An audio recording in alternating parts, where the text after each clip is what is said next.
With our return to the moon hopefully coming in the next few years, and with the plans of humans staying outside low Earth orbit for long periods of time, space medicine is going to become extremely important. So, this week we're talking to Dr. Vanessa Farsadaki, a preeminent thought leader towards advancing the discipline of space medicine. If you have any feedback about what we do, we'd love to hear from you.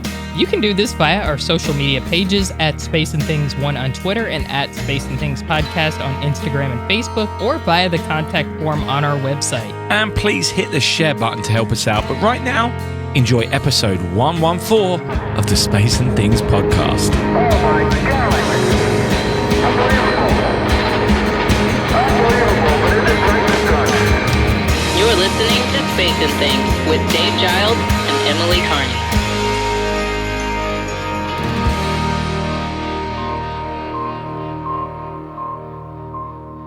I'm Emily Carney. And I'm Dave Giles, and welcome to episode 114 of the Space and Things Podcast. How you doing, Emily? I'm doing great, doing good. I just came back from Houston, so had a great weekend. And how about you? All is good. I saw that you were in mission control. Is that right? Yeah, it was. That was unbelievable. It didn't seem real. It seemed like a movie or something because it's real. Obviously, I don't want to give the conspiracy people any fuel, but it doesn't look real. It does look like For All Mankind. So it was really cool. Excellent.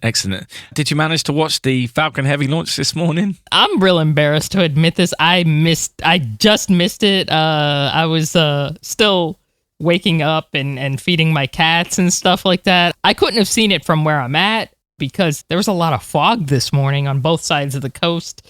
It was real foggy where I was at too. So I don't think I would have seen it regardless, but yeah, I completely missed it and I'm embarrassed to say that, but that's probably why it went off on time. So the old Emily jinx.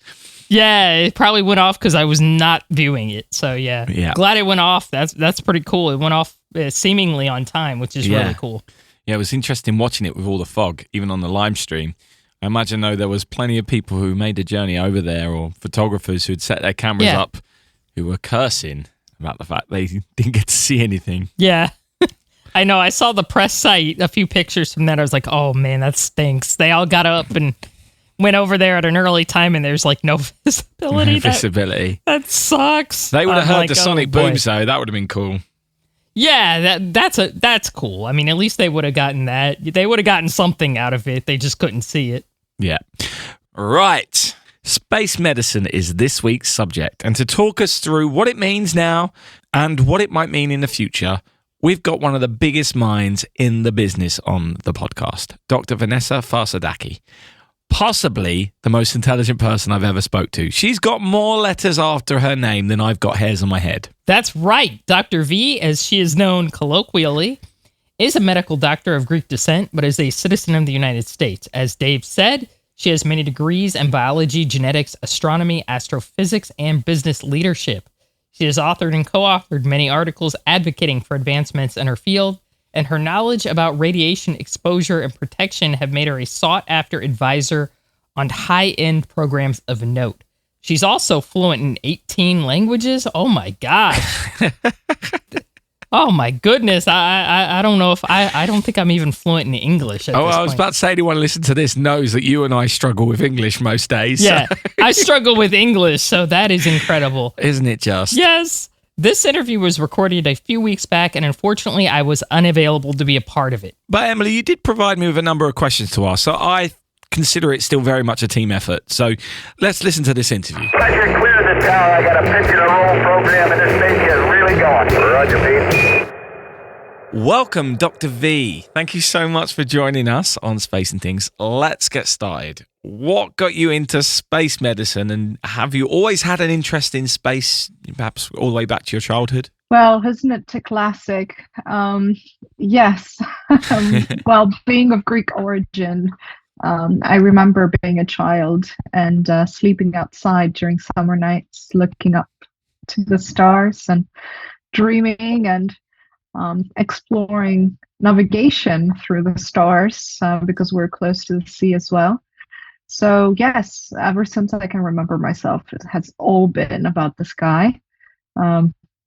getting there is something that was kind of discovered along the way, I guess. But yes, the stars have been there since the very, very beginning.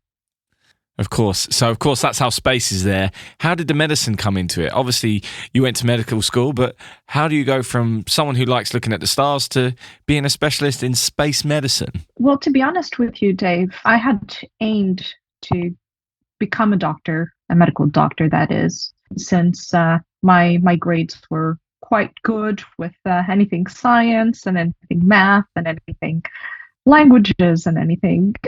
Really, pretty much everything was okay. I was struggling at gym, to be honest, but that's a whole other level. So at some point around the age of 15, I decided to go into medical school. That's a whole story by itself of how I ended up there, because that was a really big struggle and a lot of obstacles along the way for that too. But after I was done, I always knew that I wanted to do something with space. If I hadn't gone into medical school, it would have been something like theoretical physics, cosmology, something like that. But at the end of medical school, that I realized after working quite a bit with COVID, I realized that clinical work was not what I was interested in. So I wanted to combine my knowledge of medicine with my passion of space. And I realized that there's a very big gap in space medicine, and what I had initially thought was space medicine actually doesn't exist right now. So decided to take a journey to go along the way towards something, to create it basically. And that's where you find me right now. Okay, so there's an obvious follow-up there. What did you think space medicine was, and what actually is it currently? Well, good question. I did an experiment about that back in May. I went to the ASMA conference, which is the Aerospace Medical Association conference, where you bring lots of flight surgeons mainly together, lots of chief medical officers of big private companies, etc., together to talk about space medicine. And I did an experiment. I went around and asked each one of them 2 questions, very simple questions. What is space medicine to you? And do you think that what your definition is covers the future missions and what the future requires of us? Well, I asked 20 people. I got 50 different definitions, and none of them really overlapped, other than the basics, that it's medicine and it's space and it's people. And no, it didn't really reflect what we will need in the future. My view of space medicine has to do with asking the basic question of what is space and what is medicine. Because think about it, Dave, when you talk about space, you're going to need a different set of medicine if you're on the surface of Mars, and a different set of medicine if you're on the surface of the moon, and a different set of medicine if you're in a free-floating space settlement, right? Yeah. I mean, that education and that workforce that will become space doctors will also need to specialize on the planetary body or the area of space we're working from. So that's one aspect. And then, of course, within medicine, there should be subspecializations that will adapt. For example, surgery on Earth, like let's take general surgery, for example, on Earth, has nothing to do with general surgery in a free-floating space settlement. Just because, think about the training of the robots that we're going to be using. Robotic surgery on Earth requires a set of skills that are quite admirable to acquire. The set of skills accordingly in space will be completely different, and will also need quite a bit of training with that. So what I'm trying to tell you, Dave, is that what we're doing right now is pretty much stuck in the era of Apollo and before, because even the specialization of medicine that deals with astronauts is literally called flight surgery. Why is it called flight surgery? Because it dates back from the 30s when doctors were dealing with pilots, those very first pilots.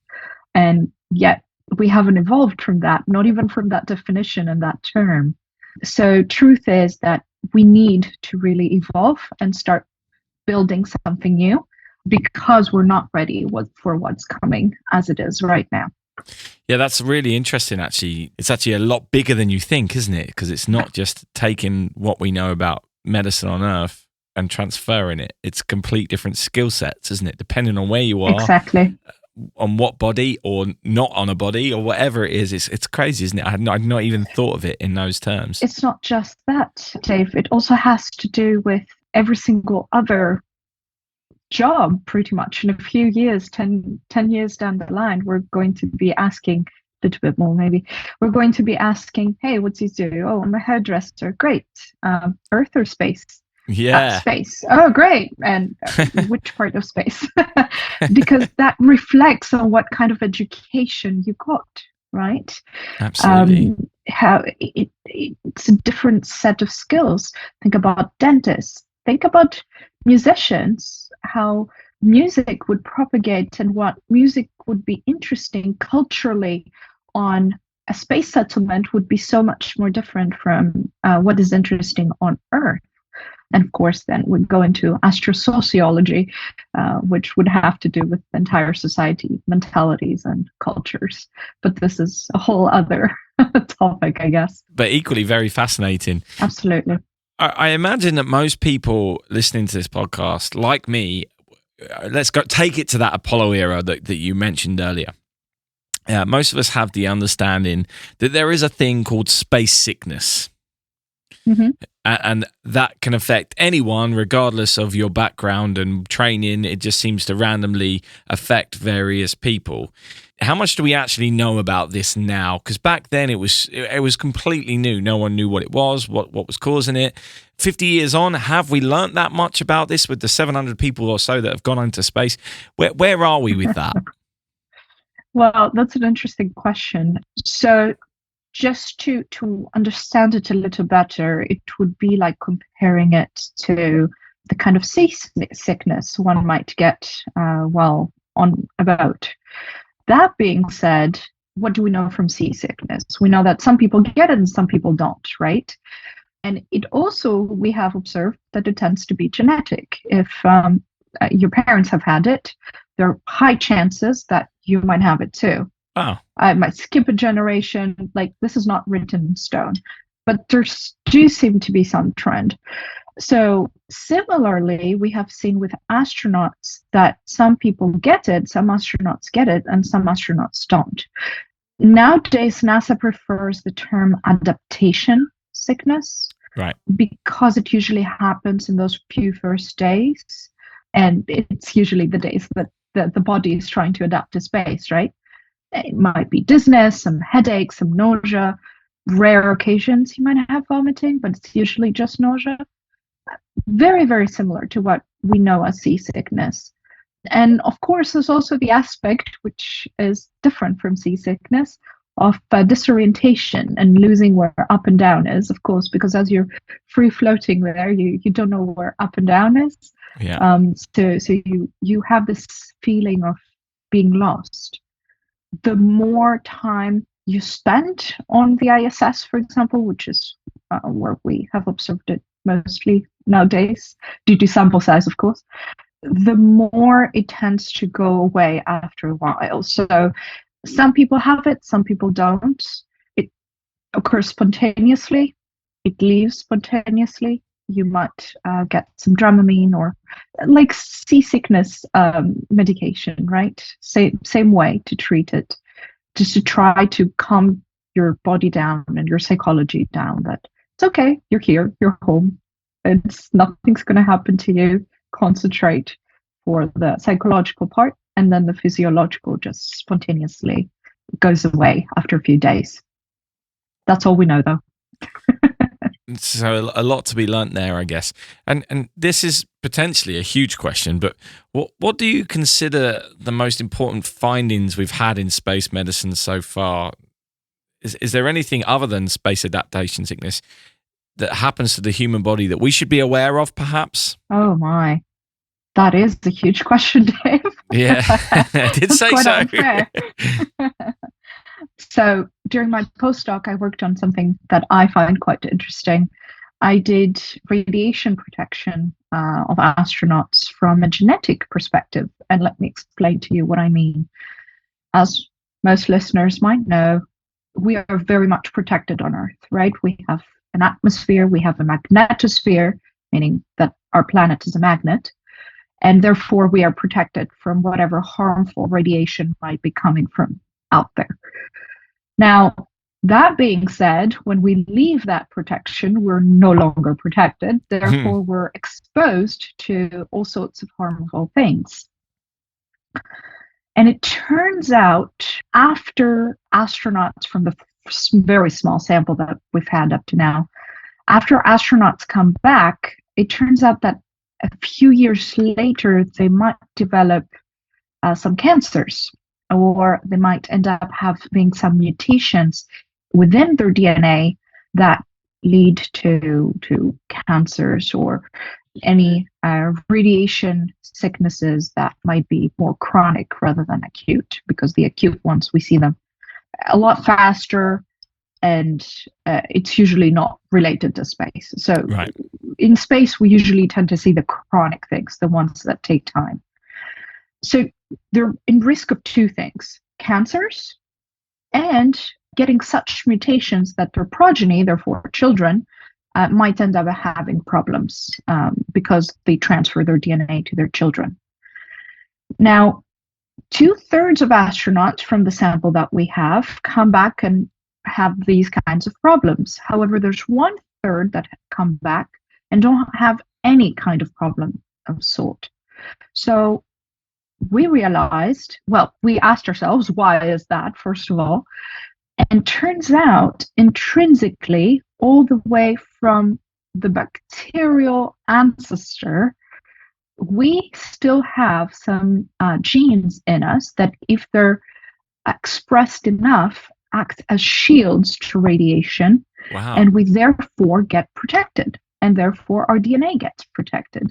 So ideally, and this is still science fiction, but just to put it into perspective, in a few years, ideally, a couple of weeks before anybody would fly up, would take a pill, overexpress those proteins, or similarly underexpress some others that make us more prone to radiation exposure, get us protected, then fly up, and nothing happens to us.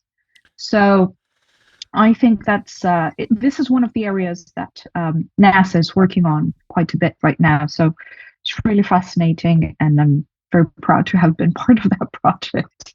That's crazy. That is so crazy, because we hear a lot about the biggest issue with going to Mars is radiation, potential radiation for humans in the journey, and then when we're there, because it's a long period away from the protection. So actually, if I were to add to this, I think that the biggest issue would be boredom. Yeah, well, I think mental health. Good point. I think mental health will be a huge issue that we don't bring up enough. And you asked about what kind of things do we know in the past 50 years. Well, we didn't start keeping a track record of how astronauts felt until 1991, believe it or not. I mean, those people up in Mercury program, and they never thought of asking them, hey man, how did it feel up there in such an enclosed space for that long? And we only started keeping mental health track records since the 90s. So, there's a lot of issues with traveling in space, a lot of issues. Humans are made for the surface of the Earth, not for traveling out there. It's going to take us generations and generations to evolve that bit of our DNA to adapt into something new. So we will need some pharmacological supply to help ourselves to adapt to space, basically. Yeah, it's really weird, because all of the things I'd thought of to help with the radiation part of that were the materials used for the spaceships. I never thought that there could be a medical, as you say, genetic thing that could help us to combat that problem, one of many problems that you've outlined. Yeah, the mental health thing is really interesting as well, isn't it? No, you're right. It doesn't get talked about it doesn't get talked about anywhere near enough. True, true. And it's one of the projects that I'm currently working on. And thank goodness it's getting talked about more and more because it is important. But another project on the other side to eliminate the boredom, especially if we want to be able to travel deep space, solar system and beyond solar system eventually. Another project I'm working on is human hibernation, where you wouldn't have to put basically humans into a deep sleep, like similarly to medically induced comas, which happen right now when we need to in medical settings, but for an extended period of time.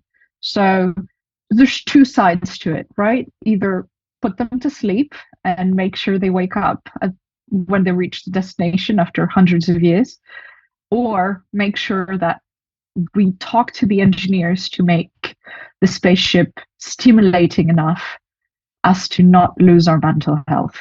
A human needs social interactions, needs mentally challenging environments, and needs to be problem solving.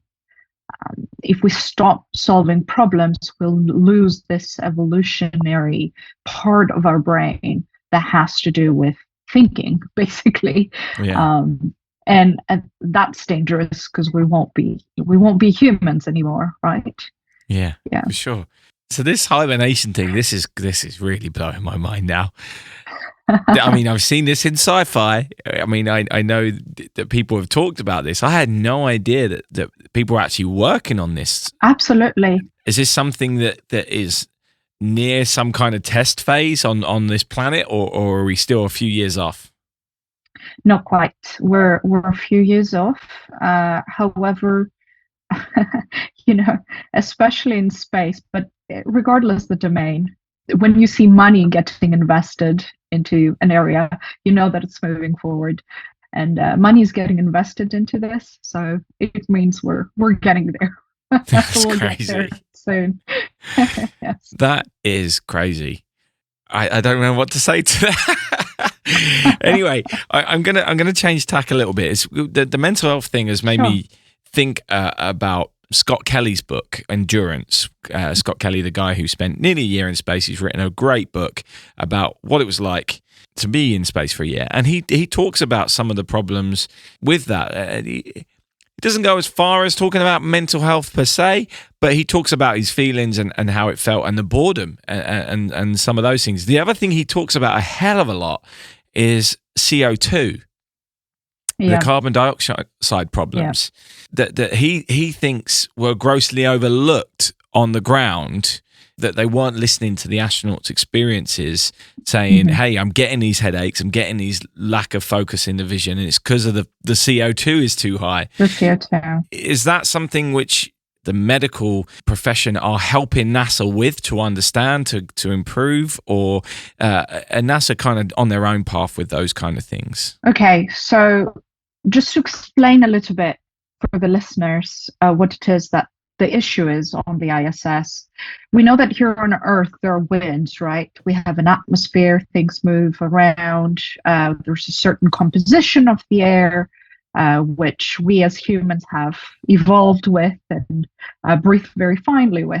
And on a hot day in a stuffed room, you can always open a window and some fresh air comes in, right? Mm-hmm.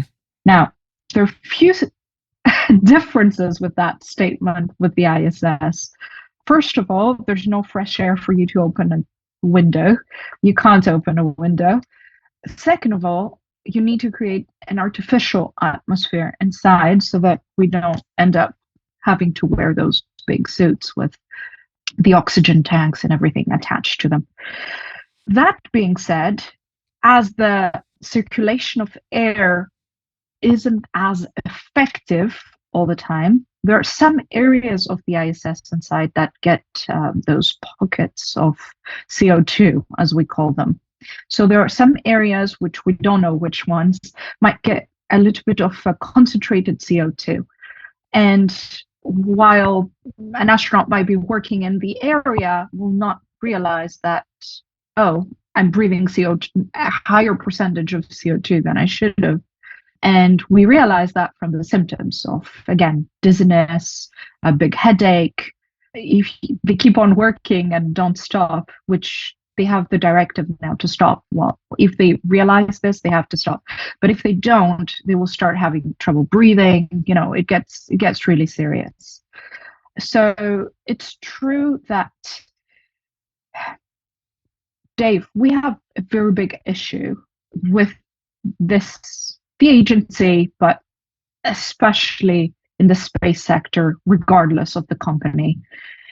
There are a lot of teams that overlap in their work and they don't talk to each other. Right. So if we had the engineers talking to the medical office, we would have overcome this a long, long time ago. And similar, this is just one example of the issues that we're having at the ISS, right? There are several of them out there. I think it's an issue of communication, rather lack of. If we were to be better communicating, because we don't have that similar background, but working on the same thing, we would have solved things like that. So it's not an issue of the agency refusing to deal with it. On the contrary, they're very much aware of it. I would place it as a lack of communication between teams, because this is a very heavily engineering issue, but has physiological impacts. Both teams should be talking to each other, basically. So that's my point of view. And that's where what we were talking about earlier, the new revolutionary space medicine should come in, because ideally, the new workforce should have actually a combination of 5 different areas of knowledge: engineering, medicine, biology, business, and anything that would have to do with the psychological parts. This way, we would be able to have a fully comprehensive view of how to make space safe for humans, basically, for the human body. And issues like that wouldn't come up. What opportunities for space medicine are provided as space becomes more accessible to all kinds of people? Genders, different ethnic groups. As we know, the early space age was pretty much just white men. And now we're seeing a lot more diverse crews and types of people that are going to space. Does this open up any opportunities within medicine in space, or a greater understanding perhaps of how it works? The sector of space medicine, as I'm telling you, is so selective right now, both for its patients, as it only has to be astronauts, not common people, which doesn't reflect the future, right? And on the other hand, it's also very selective in the sense of who does it, because as I told you, there's sort of a lot of groups that are convinced they're the only ones doing space medicine. Like the flight surgeons think they're the only ones doing space medicine, and the PhD researchers, they're the only ones who deal with space medicine. And then the engineers that have to do with human factors think they're the only ones who actually solve the problems of space medicine. And those people don't talk to each other. So there has to be some representation from all the groups and opening of opportunities to everybody that wants to get involved and has the skill set to get involved.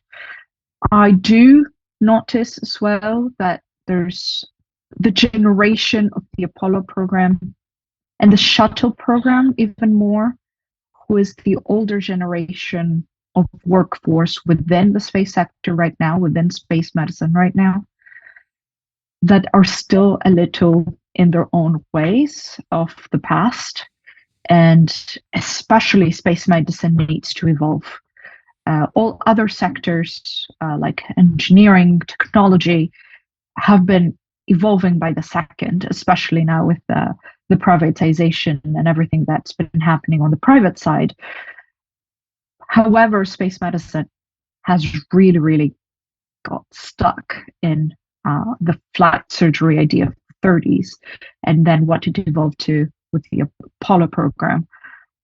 So we definitely need to open up to ideas and bring in more people and fresh people with new skill sets that can speak both engineering and medicine and biology to actually start opening up the opportunities and also the healing and prevention that we're going to need in space.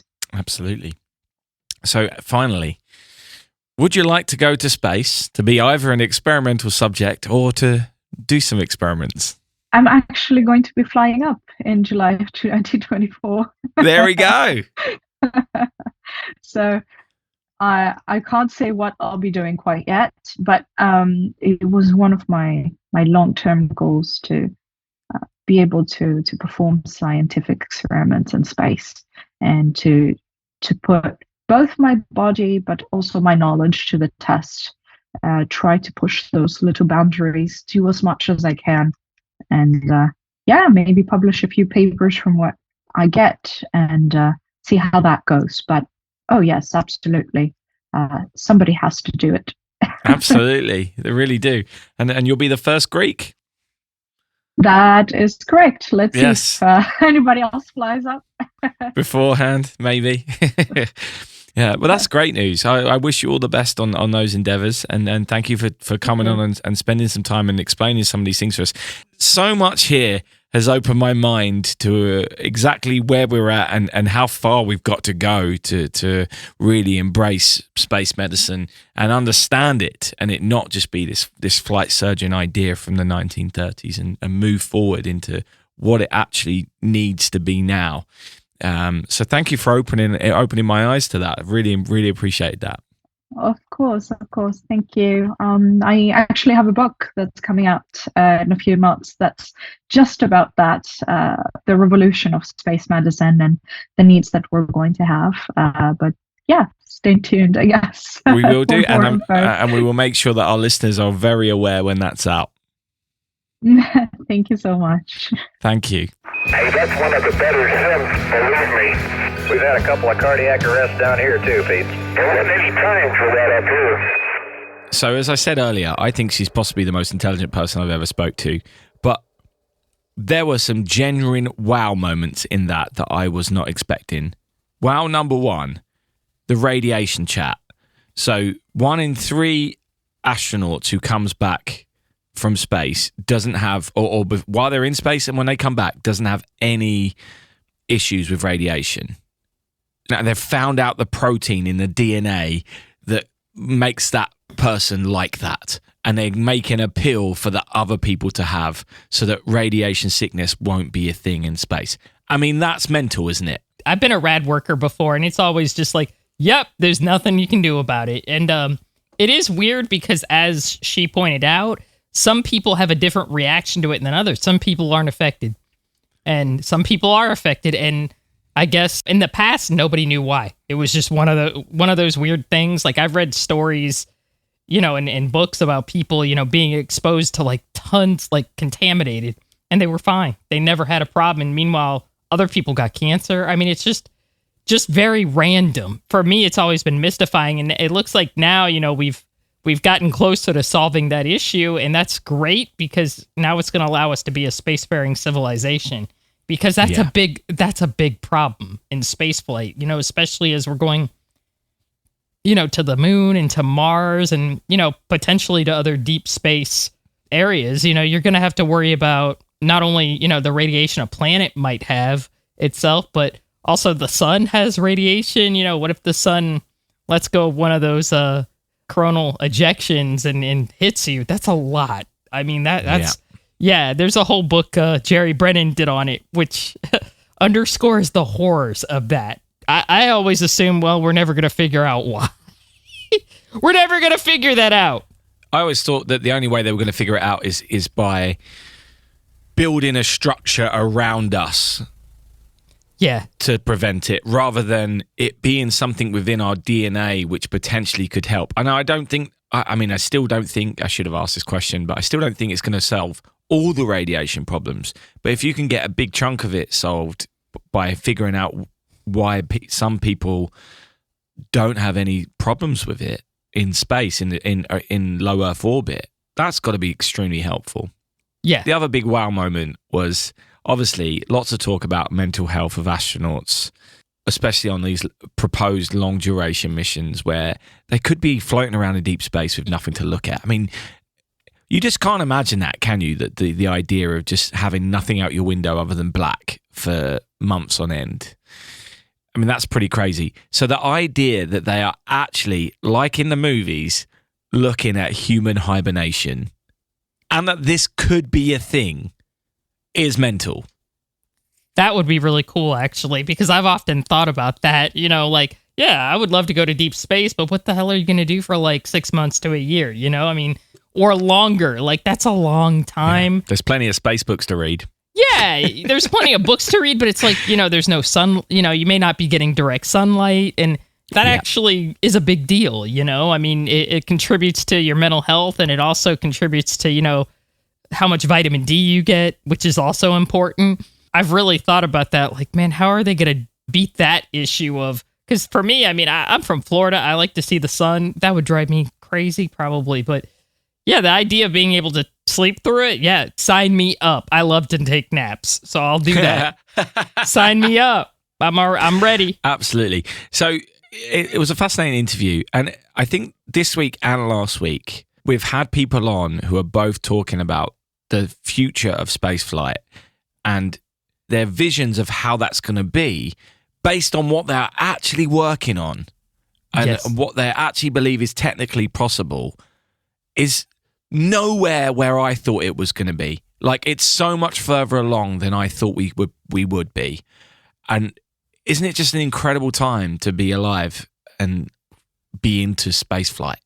It is. It is really cool. I mean, just with all the advances in human spaceflight, as well as, you know, I mean, obviously we got the Webb telescope up there that's returning just insane images of our universe, and just a lot of crazy stuff. And when I say crazy, I mean crazy and like unimaginable stuff is happening right now. Stuff that, you know, 10 years ago was not a long time. Yeah. I remember being out there for the first, you know, SpaceX cargo launches 10 years ago, and that wasn't that long ago. And now it's like, it feels like everything's starting to unfold. You know, it feels like the future is actually starting to happen, which is amazing. And it's about time. So, and I think people believe in it now. People are seeing it, and they actually believe in a hopeful future for our civilization.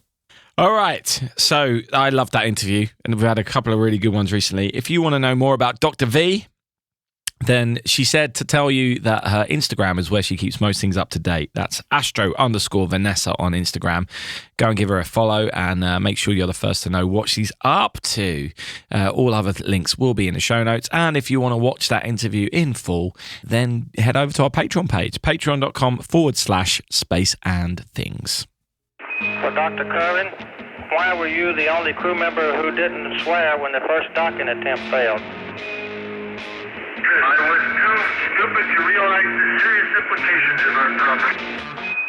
Since we recorded last week, there have been 5 launches, 1 in Kazakhstan, 2 in China, 1 in California, and 1 in Florida, which was the first Falcon Heavy launch in 3 years, as we mentioned earlier in the podcast.